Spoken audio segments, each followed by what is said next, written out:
What's up? Kumusta kamong tanan? Daghang salamat nga kita gihatagan gihapog maayong panahon. ah, Panahon sa pagtuon sa pulong sa Ginoo.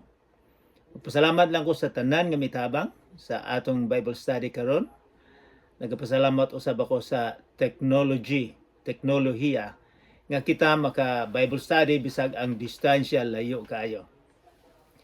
Ang atong tuyo dili nga mag-converter, dili mang-converter og relihiyon kay wala kitay makuha kung mag-converter. Ang atoa nga atong mahibaw-an kung unsa ang plano sa atong Ginoong Hesukristo sa atong kinabuhi. Atong mahibaw-an nga sa atong pagsalig o pagtuon ni Jesus makabaton kita og kinabuhing dayon.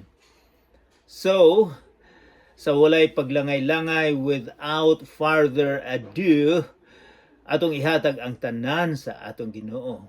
Mag-ampo kita. Balaan nga Amahan. Daghang salamat nga imong gipadala ang imong bugtong nga anak nga si Jesucristo. Daghang salamat nga siya nagpakamatay sa Kalbaryo aron nga makabayad sa among sala. Nagpasalamat usab kami sa Espiritu Santo nga mo'y mutabang kanamo karon. Nagaampo kami nga imo kaming hatagan og kainiton, dugang nga kainiton sa among pagampo. Nga hinaot po unta nga among isalig ang among espirituhanon nga lawas dinha kanimo. Hinaot pa unta nga mahibaw-an namo nga ikaw mobalik aron nga kami kuhaon. Ginoo, tabangan kami karon sa among pagtuon. Sa ngalan ni Jesucristo nga among manluluwas. Amen. Hey, sa dili pa kita magsugod, mag-review kung hain man tagikan sa sinulat ni Marcos.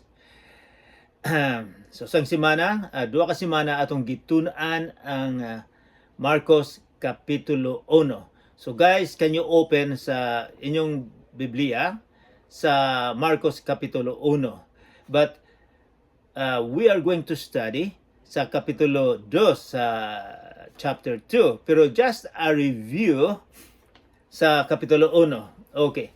Ang pagwali ni Jesus, ang pagwali ni Juan Bautista didto sa dagat sa Jordan, sa Jordan, nga nagsulti siya nga kinahanglan nga kita tan-aw nato kung unsay atong kaugalingon mahitungod sa sala, og atong hangyon ang Ginoo nga mao'y magapalimpyo kanato. And then nagsermon usab siya nga siya nagpreparar sa kanagyong tinuod nga Misaya nga gipaabot na. Siya ang magpatulid sa dalan mo giingon. And then ato usab magigitun-an ang pagbautismo ni Jesus dito sa Jordan. And then atong mabawan nga dito atong makita ang Trinity. Ang Amahan miingon nga, "This is my son, kini akong bugtong nga anak. I love this son. Listen to him." Mamino kamo kaniya. And then at the same time ang Holy Spirit, ang Espiritu Santo miabot. So di na atong mahibaw-an ang Trinity. Usa ang Ginoo, tulo ang persona. And then after that, paghuman gidala sa Espiritu Santo si Jesus dito sa Kamingawan ug didto sa 40 ka adlaw gitintal si Jesus. Gibuntog ni Jesus, adunay victory. Kita usab sa mga pagtintal ni Satanas, makabaton usab kita og victory. And then si Jesus nagsugod na siya pagwali. And then miingon siya, nagwali siya sa maayong balita. Kay sa unang panahon murag wala kay maayong balita. Silang tanan gigapos sa relihiyon, gigapos usab sila sa mga Romano. So miingon si Jesus, naana miabot na ang Misaya. O mao na ba yung balita? mao po na maayong balita kanato karon. And then nagtuon-usab kita ang pagtawag ni Hesus sa upat ka disipulo. Ang mga disipulo na yan, dili mga professor, dili mga sikat, kundi sikat sila sa pagpangisda. Ingon si Hesus, tawagon ka na ako kang gamiton, kamo among gamiton aron mangisda og tao. And then nagtuon-usab kita nga dinay taong giyawaan o gipapahawa ni Hesus. And then, giayo ni Hesus ang daghang mga tao. And then, ato sa mga gitunan nga, ang pag-ayo ni Hesus sa babaeng ugangan ni San Pedro. Naibaw na ito nga nagkasakit o giayo dayon ni Hesus. And then, ikasiyam, giayo ni Hesus ang usa ka sanlahon. So, nahibaw na ito nga sa unang panahon, walay medisina sa sanla. Ang sakit sa sangla, bisag matuno kag bildo, matuno ka og dagom. Sorry. Matuno kag lansa nga 5 ka dupa. Dili nimo mabaw nga natunog ka na. Kay ang mga nerves, mga ugat nangamatay na. So giayo ni Hesus. Ibawa nato nga siya ang pinaka number 1 nga doctor sa kalibutan ug hantod karon. So, moadto na kita sa ikaduhang kapitulo, second chapter of Mark. Okay. Nagkasakit og gamay kay gabi ang among pang-init, dinhay dako kayong problema. So, tugnaw kayo sa guwa, ang balay po namo tugnaw kayo. Kay talagsa na ning mahitabo pod. First time sa duol 47 katuig, karon lang ni nahitabo nga ang among furnace ang pagpainit, nadaot, pero naayos na pod, naayo na. So, verse 1, guys, naana ba mo dinha sa kapitulo 2, sa sinulat ni Marcos. And then we're gonna read verse 1, versikulo 1. Paglabay sa pipila ka adlaw, mipauli si Jesus sa Capernaum ug nadungog nga nahiuli na siya sa ila. So daghang mga tawo nakadungog kay naimong na famous naman sa iyang mga gihimo. Verse 2, busa nanugok ang daghang kaayong mga tawo nga tungod ni ini nahuot sila bisan gani diya duol sa pultahan. Samtang sa pultahan kini daghang mga Bible teachers, mga scholar miingon nga kini ang balay sa ugangan ni Pedro or balay ni Pedro. So dako siguro ang balay ni Pedro, wala ta kay balo, pero daghang nanugok mura ni hospital. So and then, yung sila naghuot na, bisan gani dool sa pultahan, wala na makasulod. Samtang si Jesus nagwali sa maayong balita ngadto kanila. So, may bawa nato si Jesus, dili lang siya mag-ayog mga masakiton, kundi nagwali usab siya. Nagsermon siya, nagtudlo siya sa maayong balita. Unsa may mahitabo samtang didto siya sa nagwali. Verse 3, may nangabot nga nagdalag usa ka paralitiko nga giyayungan sa upat ka tawo. Kay balo mo kung say paralitiko, paralyzed. Kadaghanan na ma-paralyze ka, stroke. Kanang wala nay stroke, kanang walay oxygen nga makaadto sa imong ulo. So maproblema ang imong ulo, madaot. So mo nay stroke, na ay massive stroke, na ay gamay lang na stroke, pero ang mahitabo kitang tanan hibalo nga stroke kung dili gyud ka mamatay. Ang akong papa namatay sa stroke, 3 days namatay dayon. Pero dili man mamatay ang tanan. Ang uban ang ang one half sa lawas nila ang katunga maoray maapektahan og gusto. O usahay dili ka makasulti, usahay dili ka makahuna-huna og gusto, dili ka makalakaw og maayo. So dili ka makatindog, kadaghanan nakahigda lang. And then so giyayungan sa upat ka tawo.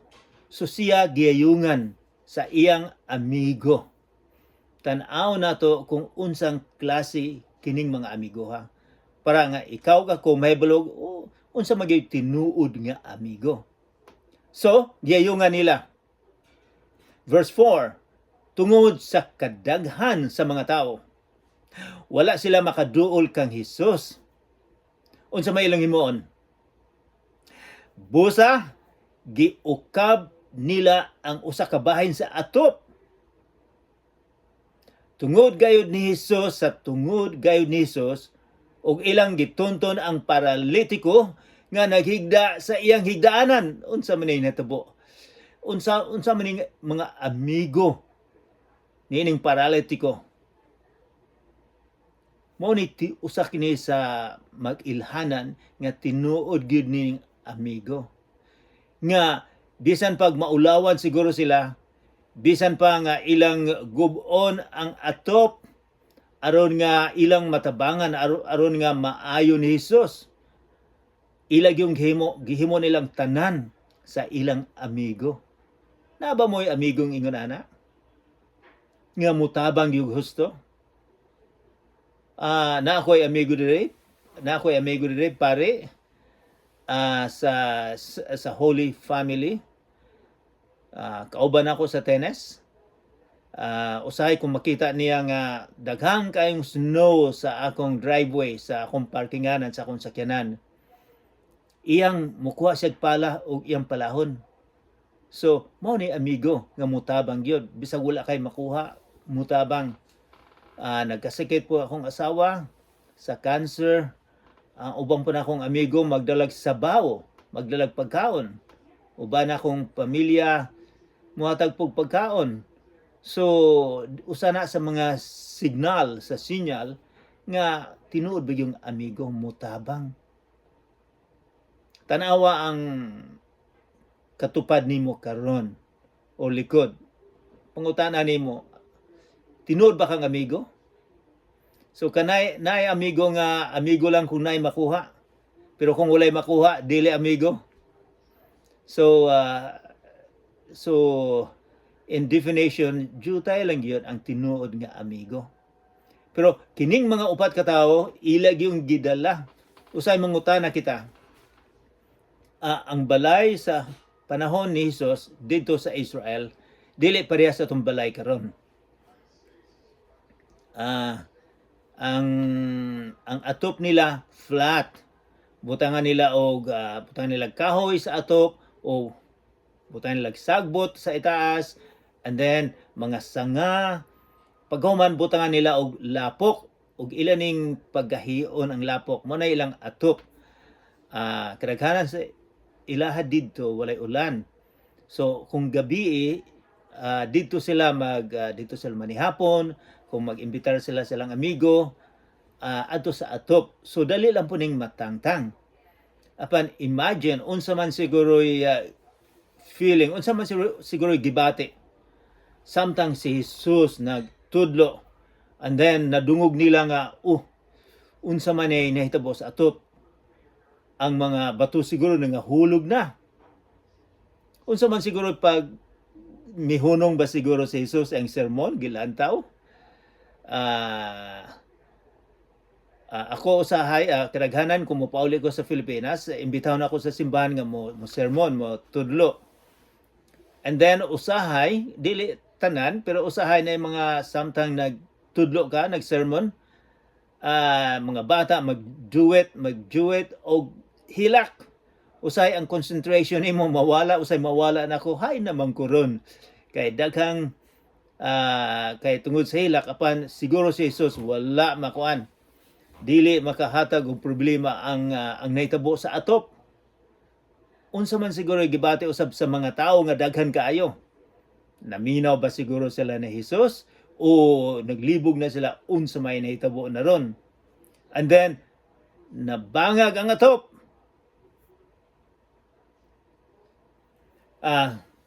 And then so nahibawa nato nga tungod sa kadaghan sa mga tao wala sila makadul nga Hesus, busa giukab nila ang usa ka bahin sa atop sa tungod gayud ni Hesus, ug ilang gitunton ang paralitiko nga naghigda sa iyang higdaanan. So kining mga amigo dako ginilang pagsalig nga si Hesus makaayo. Tan-aw nato unsa man klase sa sakit nga ayuhon ni Hesus. And then verse 5 na matingala tay niini. Nakita ni Hesus nga dako kaayo ang ilang pagtuo kaniya. Busa miingon siya sa paralitiko, "Anak, gipasaylo na ang imong mga sala." Wow, unsa man ning gisulti ni Hesus? Ang una ato makita nga unsa may nakita, unang nakita ni Hesus. Nakita ba niya ang paralitiko? Ang pagtuo, pagsalig sa paralitiko? Wala. Ang miingon siya, nakita ni Hesus ang ilang pagtuo kaniya. Ang paralitiko siguro dili makasulti apan sa gibuhat sa iyang amigo nahibalo sila nga dako yung pagtuo o pagsalig kini mga amigo. Dili ang pagsalig sa paralitiko. And then matingalo sab kita miingon si Hesus, "Anak, gipasaylo na ang imong mga sala." Sala man ang gisulti ni Hesus. Wala man siya mingon, "Ako kang ayohon." Pero unsa man day pinaka-importante sa nakita ni Hesus nga ayuhon gyud? Kana bang physical nimo o ang spiritual ang unang limpyuhon, ayuhon ni Hesus? Kay ikaw ug ako aduna kitay sakit sa espirituhanon. Kinahanglan mapasaylo, malimpyuhan ang atong sala. Ikaw ug ako nakasala. Nay uban nga maayong mutabon sa ilang sala. Nay uban nga maayo lang tan-awon sa guwa pero sa makasala di ay. So kitang tanan. So mao ginay giuna ni Hesus, mao nay unahon niya dili ng physical problem nato. Kay kitang tanan mamatay man ta, daghang mga sakit, daghang mga cancer karon, daghang mga stroke, daghang mga high blood, mukaog baboy, daghang kaog baboy, dili kay mukaog utan, and then so magkasakit ta. Pero ang importante gyud ang kasing-kasing nga malimpyuhan. Mao nay iyang giingon nga mao ginay unahon. Mas importante ang espirituhanon. Kay ang espirituhanon mao may mulungtad sa hangtod sa hangtod. Ang atong physical, ang atong body, atong lawas siguro makaabot ni og 100 or 70 or 80, ang uban di pa makaabot og 50. So dili gini mulungtad og dugay. So ang giuna ni Jesus ang pinaka-importante nga ang espirituhanon nato. Ang espirituhanon nga sakit.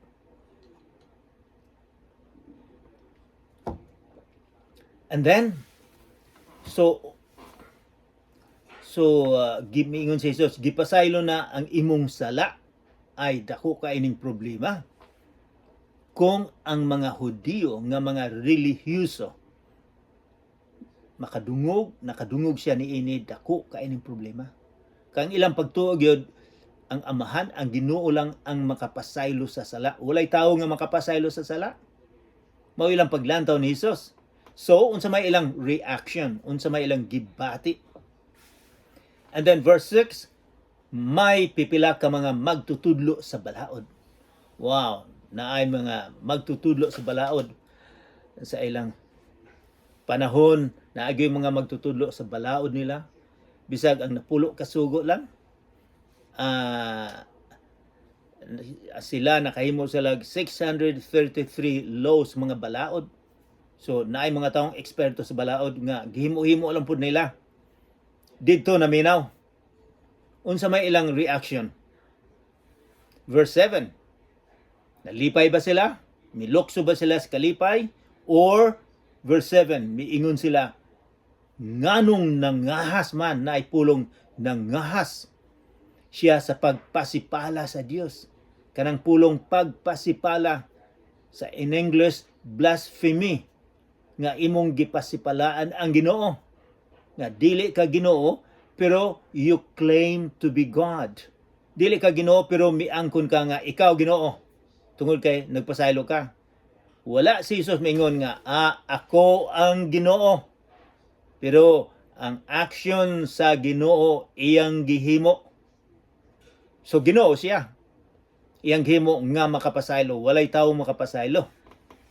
And then ang problema sa mga reliyoso, mga eksperto, nangahas si Jesus sa pagpasipala sa Dios. Miingon sila, walay tawo nga makapasaylo sa sala, gawa sa Dios lamang. Eksakto.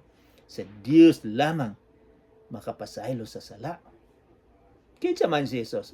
Tao lang ba siya? O Dios? Gikan ni siya sa langit, anak sa Ginoo.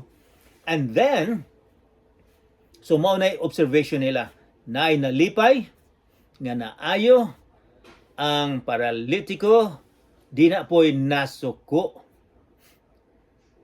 Kay giayo man ni Jesus, o nagpasaylo man si Jesus sa mga sala. Verse 8, apan, so naay word nga apan, nasabtan dayon ni Jesus ang ilang gihuna-huna. Busa, therefore, biingon siya kanila, nganong naghuna-una man kamo ni ana? So, dinhi sa niining versikulo 8, atong mahibaw sab nga si Jesus Ginoo. Nahibawan niya ang huna-huna. Mahibawan niya ang imong huna-una, mahibawan niya ang imong sulod sa imong kasing-kasing. Walay laing tao makaingon ana. Mao nay ugali, mao nay kinaaya, mao nay character sa Ginoo. Mahibawan niya kung unsa ang imong gihuna-una. And then, nasabtan ni Jesus. Mingon siya, nganong naghuna-una man kamo ni ana? Verse 9, hain may mas sayon ang pag-ingon bang ngadto sa paralitiko, ang imong mga sala gipasaylo? Gipasaylo na o ang pag-ingon, bangon, dada ang imong gihigdaan og lakaw. Hay may sayon. Unsa may buti pa sa bot ni Jesus? Kining ayuhon, kini ang makita dayon sa mga tao nga, aduna siya power, aduna siya gahom. Tungod kay makita, apan ang pagpasaylo sa sala, dili makita. So, miingon siya, hain may sayon. So, sayon lang, giayo niya. Apan ang unang giayo gyud niya, ang sala sa tao. Ikaw ako usab, ang unang unahon, kung tinuod kita nga mosunod ni Jesus, kinahanglan ayuhon ang atong kasing-kasing. Mo na giingon nila born again, magbag-o. Ang born again dili na relihiyon, kundi magbag-o. And then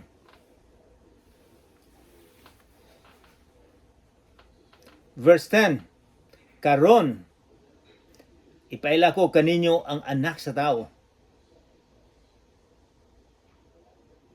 Nga tao nga adunay gahom dinhi sa yuta sa pagpasaylog sala. Busa miingon siya sa paralitiko. Verse 10, unsa man ang importanteng pulong ani kung magtuon kita sa Bible, tan-aw nato unsay mga importanteng pulong dinha atong tan-awon. For example, kining verse 10. Miingon siya, karon ipaila ko kaninyo nga ang anak sa tao. Unsa maning anak sa tao? Sa tawo. Ato na ning gitunan sa mga sa John, sa sinulat ni Juan, reminder lang, anak sa tao. Si Jesus sobra sa 80 ka beses nga miangkon siya nga siya ang anak sa tawo. Igamit niya. Then mangutana kita, hay man galing ng anak sa tawo. Anak siya sa Dios, anak siya sa tawo. Gikan ni sa karaang tugon sa sinulat ni Daniel. Daniel chapter 7, kapitulo 7, versikulo 13 o 14. Nga ang anak sa tao miduol sa Ancient of Days, miduol sa amahan, o siya gihatagan og kingdom, gingharian, nga mulungtad og walay katapusan, nga ang mga tao magampo niya. Ang anak sa tao, si Jesus mi-claim nga siya ang gihatagan, siya ang miduol, nga siya gikan sa panganod og miduol sa Ancient of Days, manay giingon nila ang amahan, ang Ginoo, gihatagan og power. Nga ang mga tao, minilyon ang mga tao nga mag-worship, magsimba niya. Miingon si Jesus, ako na. Munang, so dili na ito malimtan ka ng pulong anak sa tao. That is very important. Importante kayo. So, unsa sabi niya? Unsa giingon niya? Anak sa tao, adunay gahom. So, adunay power. Means siya, adunay gahom ako. Dini sa yuta, sa pagpasaylo. Sa dini sa yuta, gikan man siya sa langit, adunay siya gahom sa pagpasaylo. Guys, walay lang makapasaylo sa atong sala. Ang atong Ginoo Hesukristo lang. O sa atong mahinumduman nga sa pagkamatay niya o pagbangon, adunay sitwasyon, adunay panahon nga kita maka-diretso pagsulti sa Ginoo. Sa unang panahon, ang high priest lang ang makipagstorya sa Ginoo, nga mangayo nga ang mga salas mga tao iyang dalhon sa Ginoo. Pero pagkamatay, pagbangon ni Jesus, kitang tanan adunay access, aduna madungog na kita sa Ginoo, nga kita kung kita mangayog pasaylo. So aduna sa yuta sa pagpasaylo, sa busa miingon siya sa paralitiko, busa. Therefore, miingon siya sa paralitiko, wala ta kay bulo kung nadungog ba o nakita, basta sa gahom ni Jesucristo iya dayon gihatagan og gahom ang dalunggan nga makadungog nga maayo. Unsay gisulti sa verse 11? Miingon siya, bangon, dada ang imong gihigdaan og pauli sa inyo. Wow! Kadako kay ning pulong ni Jesus. Nahibalo ba mo nga ang tao nga maparalitiko dinhi sa among lugar, kanang maparalyze ka, daghan pang mga therapy, bote pasabot, daghan pang mga masahe nga himuon, kay dili na makasulti, dili ka makalakaw, kay nadaot na ng imong mga muscles, mga nerves, mga ugat, dili basta-basta ka pila ka tuig nga imasahe, naa ka sa hospital, tudluan ka unsaon paglakaw, pagsulti, dugay kaayo ni, daghan pang dako kayong gasto ni para maayo. So apan unsa may gihimo sa atong Ginoong Hesukristo? Unsa? Bangon, mingon siya. Bangon, dada ang imong gihigdaan og pauli sa inyo. Kadaghanan nga nagkasakit sa paralitiko, kinahanglan mga duha ka nurses nga magpabangon. O pagkahuman, ang iyang gihigdaan, iya pang dalhon, nakalakaw dayon siya. Walay pila ka tuig, walay daghang nurses, walay daghang exercise. Ang gihimo ni Jesus, miingon na siya, bangon, dada ang imong higdaan og pauli sa inyo. Usahay siguro kung na problema ang imong brain, ang imong hunauna, Makaibalo ba ka siguro, hay man tong balay na ako na. Kay nadaot naman, apan, kinsa may tudlo, kinsa may gasulti. Depende na kung kinsa may gasulti. Conductor, nurses, o ako, walay bili. Kung mayong kong lokso o bangon, walay mahitabo. Apan, ang gasulti si Jesus. So, naagi mahitabo. Kay siya'y gahimo sa kalibutan. Gisulti lang niya, naadayo kalibutan. So, kini simple lang ng naisakit o leprosy, naisakit o na-paralyzed, paralitiko. Simple lang ni kayo niya. Kay gibuhat gani niya ang mga bituon, pila na kabilyon ang bituon.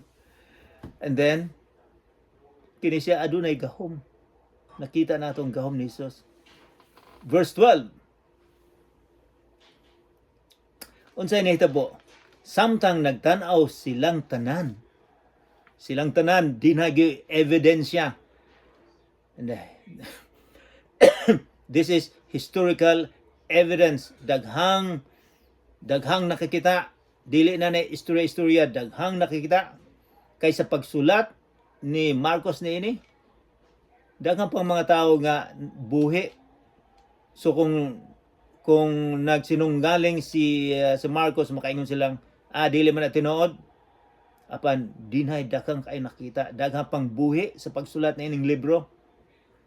So samtang nagtanaw silang tanan, mibangon ang paralitiko. Wow! Walay gatulod niya, walay mga nurses nga gakapot. Gipunit niya ang iyang gihigdaan, o gipunit dayon ang iyang kamot, ang iyang muscle. Miandar dayon. Ako gani pagkahuman og dula og mga 2-3 ka oras, pagkabuntag ana maglisod pa gani kog lakaw kay sakit kayong tuhod, apan kini siya milakaw dayon. Pila siguro ni siya katuig nga na paralyzed. Apan tungod sa pulong ni Jesus, mibangon dayon siya og gipunit niya ang iyang gihigdaan. Imagine ang muscle niya miandar dayon. Og midali sa paglakaw. Wow, wala siya maghinay-hinay. Ako kung sakit ang tuhod, hinay kayong mulakaw, pag humag sa kaminuto, kusog-kusog na. Apan kini, midali paglakaw. Murag walay na hitabo niya, gi-restore sa atong Ginoong Hesukristo ang iyang health, ang iyang lawas. Gipabag-o niya. Imagine, midali pa paglakaw. Tungod ni ini, hilabihan ang katingala sa mga tao o gidaig nila ang Diyos. Gidaig nila ang Diyos. Kung ang Diyos nakatabang nimo, nagpasalamat ba kamo? Nagpasalamat ba kita? Kung naay amigo nga mitabang, nagpasalamat ba kita? Kanang kasing-kasing nga mapasalamaton. Sila, unsay naitabo, unsay epekto? Ang epekto nga gidaig nila ang Dios. So ang tanan, bisag ang tanang imong himuon, ang tanan akong himuon, kinahanglan alang sa Ginoo aron nga daigon ang Ginoo. Dili nga ikaw o ako ang daigon. Na ako'y mga gitabangan, pero dili ko gusto nga akong daigon. Daigon ang atong Dios. Kay kita sandayong lamang sa panalangin. We are channel of blessings. Dinhi, kidaig nila ang Dios. Sila miingon. Tungod ni ini, hilabihan ang katingala sa mga tao o gidaig nila ang Dios. Sila miingon, sukad masukad, karon pa kita makakitag hitabo sama ni ini. Wala pa gyud sila nakakita. Daghang mga eksperto sa unang panahon, daghang mga maayong magtutudlo, mingon sila wala pa gyud mi nakakita. Bisan karon moingon mo iko ako nga wala pa po ko makakita, nga naay paralitiko, nga dali dayon, nakalakaw, nakatindog, wala pa ko makakita, nga kalit lang na ayo, dugay yun eh. Makaingon usab ako nga sukad sa masukad, wala pa ko makakita. So unsa may paglantaw ninyo sa atong Ginoong Hesukristo? Sa inyong paglantaw, tao lang ba si Jesus? Dili. Siya ang gipadala sa Ginoo dinhi. Dinhi atong makita sa atong pagtuon karon nga si Jesus gatudlo. Ang iyang gitudlo gisulat sa Bible. Mao na nga kita usab gatuon sa pulong sa Ginoo. Adun nga kita mahibalo kung kinsa ni Jesus, nganong mag-ampo man ta ni Jesus. Nganong si Jesus nagpakamatay man dito sa Kalbaryo? Alang kanato lang, tungod sa iyang gugma, nagpakamatay siya. Aduna siya gahom sa pagpasaylo sa imong mga sala. Mao ni maayong balita. Karong panahon na, ako mahilig kong magtanaw og mga balita sa kalibutan. Daghang mga very sad situation, daghang mga samok sa kalibutan karon. Dito sa Syria, dito sa Iraq, dito sa Middle East, dito sa Africa, dito sa Ukraine. Daghang mga problema, daghang mga samok. Si Jesus lamang ang makahatag og peace of mind. Siya lang ang makatabang, siya lang pinaka-answer sa problema karon. Si Jesus makatabang sa imo ug sa akong problema. Ang unahon niya ang espirituhanon nga problema, nga atong mahibaw-an nga aduna kitay problema, nga kita makasasala ug moduol kita kaniya. Og ready siya nga makapasaylo sa atong sala, nga makahatag og kalipay sa atong kaugalingon. Unsa may inyong buhaton? Unsa may atong buhaton? Imo bang, are you going to trust? Mosalig ka ba nga si Jesucristo ang makapasaylo sa imong sala? Nga siya lang ang makatabang? Hinaot pa unta nga kitang tanan moduol sa atong Ginoong Jesucristo, aron nga kita mapasaylo sa atong sala. Mag-ampo kita. Amahan namong langit nun, daghang salamat sa imong balaang pulong, nga mo'y makahatag kanamo og kinabuhi nga walay katapusan. Ginoo, hinaot pa unta nga tungod sa imong gugma, imo kaming gipasaylo. Ginoo, tudlua usab kami unsaon paghigugma sa usag-usa. Tudlua usab kami nga kami mahimo nga tinuod gyud nga amigo nga higala. Ginoo, pasayloa kami sa mga sala. Nagaampo ako nga imong panalanginan ang mga tawo karon nga naminaw, nga galantaw. Kung adunay ilang mga balatian, Ginoo, nagaampo ako nga imo silang hawagan, captain, and touch them, Lord. Sa ngalan ni Jesucristo, nga among manluluwas. Amen. Magkita gyapon ta sa sunod